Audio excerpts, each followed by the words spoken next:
राजेश चौधरी जी ने बड़े जोशीले विचारों से हम लोगों को जागरूक करने का, संगठित करने का काम किया।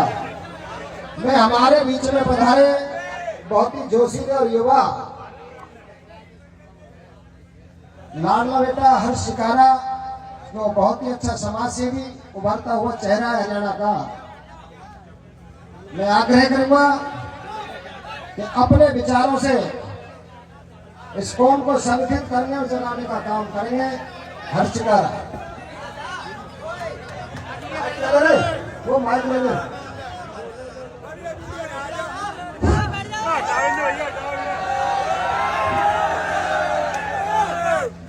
सबसे पहले सभा के अंदर बैठे सम्मानित बुजुर्ग, नौजवान साथी, आवाज सुन रही मेरी मातर शक्तियां, आप सभी के चरणों में आपके बेटे, आपके बच्चे हर्ष शिकारा की हाथ जोड़कर राम राम। मैं आप लोगों से सबसे पहले तो एक विनती करना चाहता हूं। मैं जो बात बताऊं, एक तो बीच में कोई भी भाई ताली नहीं बजाऊंगा और ना ही कोई वोटिंग करेगा। बात है हमारे सम्मान की, सबसे पहले उसको समझना जरूरी है। सोचने की बात है, जो जाट कभी चौधरी के नाम से जाने जाते थे, आज हमारी चौधराहट भी दांव पे लगी हुई है। सबसे पहले तो ये जानो, जाट है कौन। किसी भी समाज को हमारी कभी भी जरूरत पड़ी, दुख में या सुख में, किसी भी समाज ने हमारे को याद किया हो या ना किया हो, सबसे पहले सीना हम अड़ाते हैं दूसरों के लिए। और जब बात हमारे ऊपर आई हुई है, हम अपने लिए आज तक एक नहीं हुए हैं। हमें सीखना चाहिए और इंसानों से, अपनी जाति को, अपने धर्म को, अपने नेता को, अपने मंत्री को, वो आदमी कितना समर्थन करते हैं। एक हम हैं राजस्थान के अंदर, हरियाणा के अंदर हमारा सबसे बड़ा परिवार है जाटों का, फिर भी हमारे अंदर एकता नहीं है। क्या मजाल सरकार की हमारे इसी क्षेत्र का सीएम और हमारे को आरक्षण ना दे। कमी उनमें नहीं है, कमी तुम लोगों की एकता में है। क्या सोचते हो तुम, यह आरक्षण मिलने से नैन सिंह फौजदार को कोई फायदा होगा या नैन सिंह फौजदार को कहीं भर्ती होना है? इसका फायदा जो हमारी आने वाली नस्ल है, जो तुम्हारे बच्चे हैं, उनको होगा। तुम्हारे बच्चों की ये लड़ाई है, तुम्हारे स्वाभिमान की ये लड़ाई है, तुम्हारी इस पगड़ी की ये लड़ाई है। सबसे पहले तो ये सीखो, जाट कितने बलवान होते हैं। आप तो आज पूरे क्षेत्र के आदमी इकट्ठे हो रहे, हमारी ताकत क्या थी आप लोगों को बताता हूं।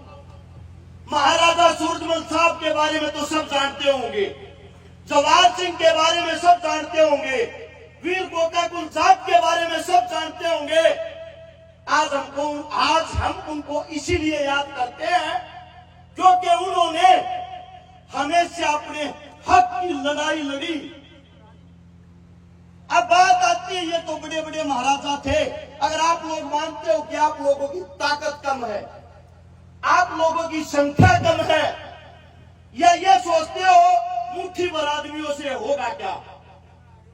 जाटों की ताकत बताता हूं। आज हमारे हरियाणा के अंदर झज्जर के पास बॉर्डर के ऊपर एक गांव है जिसका नाम है बाकरगढ़ गांव। एक लौता ऐसा गांव, मुगल आए कभी गुलाम नहीं हुआ, अंग्रेज आए कभी गुलाम नहीं हुआ, अंग्रेजों को बड़ा दुख हुआ। एक लौता छोटा सा गांव, ऐसा क्या है इस गांव के अंदर जो हम इसको गुलाम नहीं बना पा रहे? उस गांव की पहचान बता देता हूं, डागर गोत्र के जाटों का गांव। गांव के अंदर संख्या 3000 आदमियों की, 3000 कोई ज्यादा नहीं होते। गांव के अंदर हर जाट के पास घोड़ा, बंदूक, तोप और खुद का किला गांव का। अंग्रेजों की सेना आ जाती है 2000 की, हथियारों से लैस, उस गांव के अंदर 16 छोरे 7.5 फीट के थे पहलवान, जिनमें से एक का नाम था तेज सिंह, जिसकी उम्र मात्र 16 साल थी। 2000 आदमियों की सेना जब गांव से लड़ने के लिए आई ना, मात्र 16 आदमियों ने, 16 जाटों ने अंग्रेजों की फौज को वापस भगा दिया, गांव में नहीं घुसने दिया। ये हमारी ताकत थी। अंग्रेजों को जब इस बात का पता लगा, खून खोल गया, अरे 16 आदमी और 2000 की सेना को वापस भगा दिया। 10,000 आदमियों की सेना भेज दी, फौज भेज दी, और अंग्रेजों ने फरमान जारी कर दिया कि गांव के अंदर एक भी नौजवान, बच्चा, औरत, मेरे को सबकी लाश चाहिए, कोई भी जिंदा नहीं दिखना चाहिए। शाम से पहले खबर आनी चाहिए। जब 10,000 आदमियों की फौज जाती है, वे 3,000 जाट उस फौज के सामने लड़ते हैं।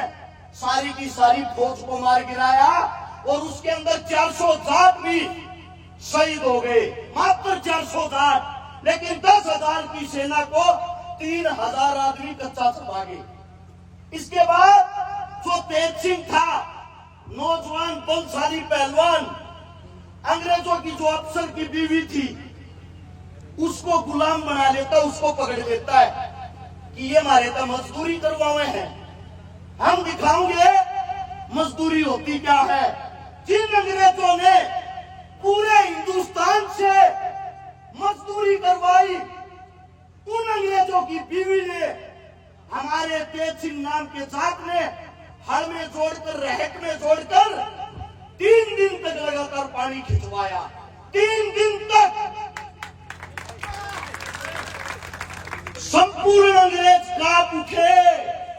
एक लौता गांव जिसने हमारी नाक को नीचा कर दिया। अब देखा कि अंग्रेजों ने देखा जाटों से लड़कर नहीं जीता जा सकता, इनके साथ जीतना है, छल करो। आसपास के 2 गांवों में अपने मुखबर ढूंढे और मुखबरों को बोल दिया, अंग्रेजों के साथ हमारा राजीनामा करवाओ और हमारी पत्नी को आजाद करवाओ। ये बताया जाता है कि जाट को समझाया नहीं जा सकता, लेकिन जाट को बताया जा सकता है।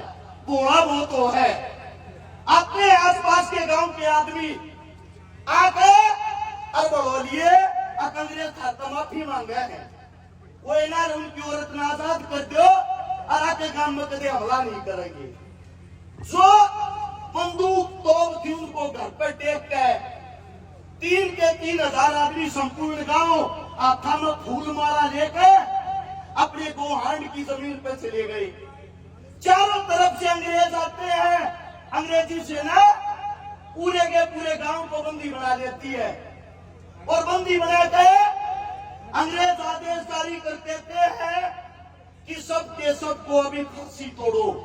पूरे के पूरे गांव को एक बरगद के पेड़ पे टांग दिया और एक फरमान जारी कर दिया, जो इनकी लाशों को उतारेगा उसकी 7 पीढ़ियों को भी यही सजा देंगे। सारा गांव फांसी पर झूल गया।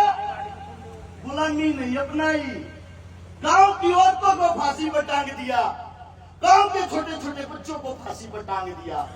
जब सारे गांव का कत्लेआम हो गया, एक औरत अपने मायके गई थी जिसके पेट में बच्चा था, वह वापिस आती है और जो गोहांड के गांव थे जिनको इनाम के तौर पर पूरे गांव की जमीन बांट दी, उसने आके क्या कहा, क्या हुआ जाट नहीं रहे, जाटनी अभी जिंदा है और जाटनी के पेट के अंदर उसी गांव का वंशज जिंदा है। अकेली औरत ने दोबारा से उस गांव को बसाया, उस जमीन को वापस लिया और ये दिखाया हालात कैसे भी हो, जाट कभी घबराता नहीं है। हम लड़ेंगे, ज्यादा से ज्यादा क्या होगा, मरेंगे, खप जाएंगे। क्या करना है ऐसे जीवन का जिसके अंदर गुलामी हो। ये लड़ाई जो आज की लड़ाई है, ये तुम्हारे बच्चों का जीवन है, भविष्य है। ये मत सोच लेना ये लड़ाई नैन सिंह फौजदार की है। जो भी आज आप लोग फैसला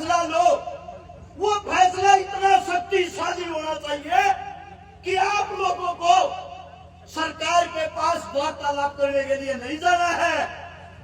आप लोगों की ताकत ये होनी चाहिए कि सरकार बात करने के लिए यहाँ आए तुम्हारे बीच में।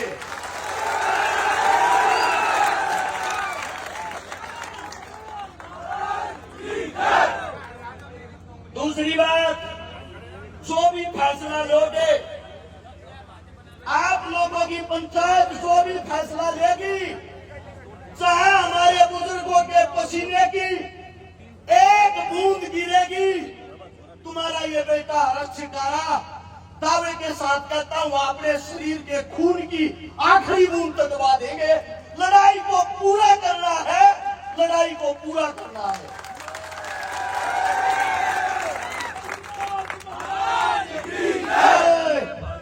सबसे बड़ी चीज, फैसला जो भी लो, हर रोज आदमी इकट्ठे नहीं हो सकते।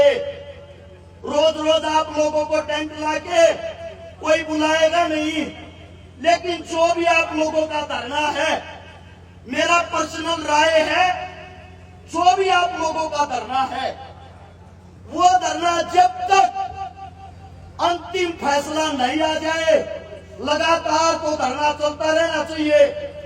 एक एक गांव की ड्यूटी लगा दी जाए, हर गांव के अंदर से डेली 20, 30 या 40 आदमी धरने पर आकर अपनी जिम्मेदारी निभाए।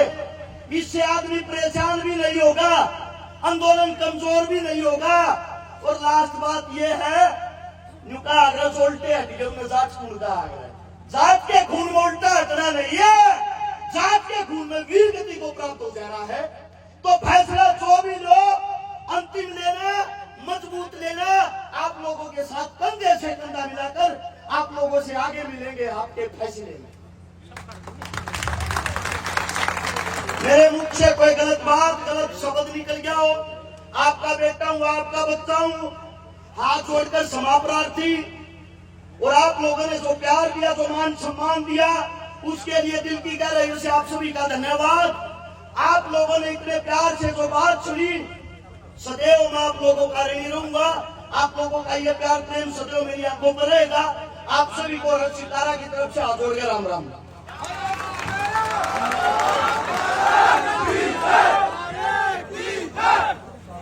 हर